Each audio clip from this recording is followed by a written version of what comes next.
প্রিয় দর্শক, সাকিব আল হাসানের আরেক কেলেঙ্কারি এবার সামনে এসেছে। সাকিব আল হাসানকে 50 লাখ টাকা জরিমানা করেছে শেয়ার লেনদেনে কারসাজির অভিযোগে সাবেক সংসদ সদস্য ও বাংলাদেশ ক্রিকেট দলের সাবেক অধিনায়ক সাকিব আল হাসানকে 50 লাখ টাকা জরিমানা করেছে Bangladesh securities and exchange commission BSc. মঙ্গলবার 24 সেপ্টেম্বর বিএসসির পরিচালক ও মুখপাত্র ফারহানা ফারুকীর স্বাক্ষরিত বিজ্ঞপ্তিতে এই তথ্য জানানো হয়।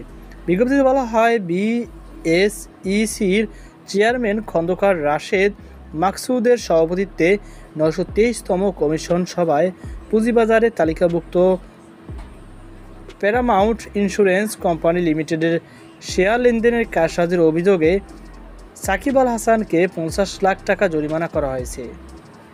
শেয়ার লেনদেনে কারসাজি অভিযোগে মোহাম্মদ আবুল খায়েরকে 25 লাখ টাকা, এশাল কমিউনিকেশন লিমিটেড 75 লাখ টাকা ও মোনার্ক মার্ক লিমিটেডকে 1 লাখ টাকা জরিমানা করা হয়েছে। এছাড়া আবুল কালাম মাতবর ও লাভা ইলেকট্রোডস ইন্ডাস্ট্রিজ যথাক্রমে 10 লাখ ও 1 লাখ টাকা জরিমানা করা হয়েছে।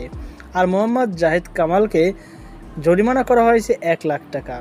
তো প্রিয় দর্শক, বুঝতেই পারছেন যে শেয়ার বাজারের কেলেঙ্কারিতে সাকিব সহ আরও কয়েকজনের নাম ইতিমধ্যে পাবলিশ হয়েছে। এখন দেখা যাক যে এর জল কতদূর গড়ায়।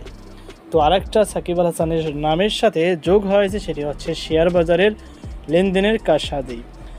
তো এই ছিল আমাদের সর্বশেষ আপডেট। সকল ভালো থাকুন, আল্লাহ হাফেজ।